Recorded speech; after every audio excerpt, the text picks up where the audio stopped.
zverudo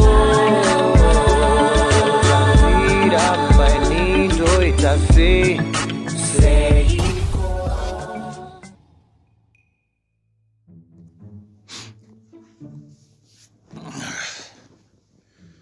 So my name is Gerald and I'm a 40-year-old Zimbabwean male adult, nanas and sandarora. Yeah. Simply because zverudo zvakandiramba kubva kudhara izvi. Handizivi kuti ndine munyama here kana kuti. But most relationships andakapinda paari handishandiri for many reasons. And here is one of them. I remember rimwe gore ndichiri kuuniversity ndakambotambura pavhasiti zvekushaya kana bhebhe kusvika paextend yekudana sugar mama. Handizvipamhi futi. Her first name was Melody, but I called her Mazimelo. Nekuda kwebhodhi yake anga akasimba zvandaifarira. Kushata anga akashata zvake, but salary yake ikoko aishanda taidya tese. Tsano aindispoila zvekuti ndakatomboita kambinga kakaguta ndichichinja nzayembe every day pacampus nokuda kwake wewe. Her only condition kuti arrangement iendere mberi was that I should never cheat on her. So I was loyal because ndaiziva zvakandinakira. I remember pandaitomutenda ndichiti I can't thank you enough. Wainzwa kuti oh, don't mention my baby, don't worry. And then I always wondered kuti painditi baby paya aindoona semwana wake here kana kuti semudiwa wake, because age difference between me and her yanga iripo zvayo. I was quite sure she had a child my age, but we never talked about our backgrounds for me to find out. Zvisinei arrangement yedu yaifaya, taitsva tsano no lies. Hatina kwatisina kusvika, hatina chatisina kuita. Hatisi kuziva kwedu tese tisingaperi chinoshura maiziva. After 2 years chingori tese, arrangement yekuita Ben10 yaya kundibowa. And here's why. Reason number 1. Melody anga ine big akeka. But kusuriona vasikana ma1 achangosvika akanaka kumudarika every day pacampus kwakandipinza pamiedzo. Reason number 2. Ndakambozama kuita discipline, but ane background ndaipiwa naMazimelo ndanda kuonekera pamabhebhi tsano. Miedzo yese yaungafunga nezvayo yaya kunikurira. So simply because of all those reasons andataura, I eventually started cheating on her nekamukana kandakajuma kainzi Charmaine.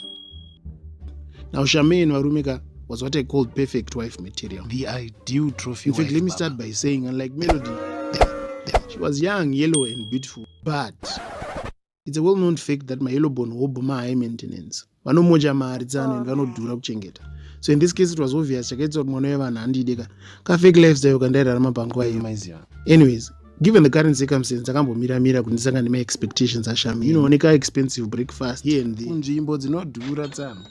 Munamato wangu wangori kuti ndisafe ndakavadhumanisa. Because zvaizodhakwa maiza. I guess panguva iyo zvaitofamba because kwavari vese ndaiva mukomana akavimbika. Nhamo yakazoya manje one night Charmaine pakanditi, I think it's high time we move our relationship to the next level. Next level? What do you mean, I asked? I want you to meet my parents. Pafeyaka ndaida kuramba, but I found no reason. I guess because ndadanakirwa nekunaka kwakaita mwana wevanhu. So with little hesitation, I agreed. Tautaronga kuenda kumba kwavo, plani yekunoona vabereki vake kuti afare maiziva.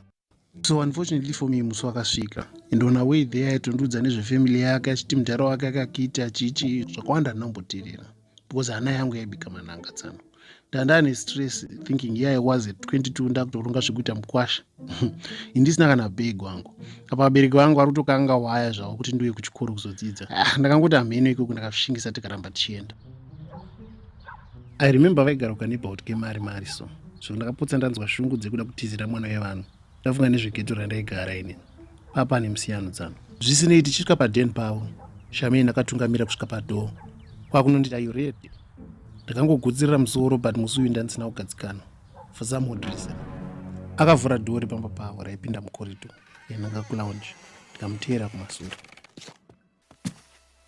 I remember ndakanzwa smell yeperfume yairi very familiar kwandiri. Apa mudheni macho mama akati zii kuita kunge kwakusina magesi. Taingodzwa mafootsteps edu tiri tuchete.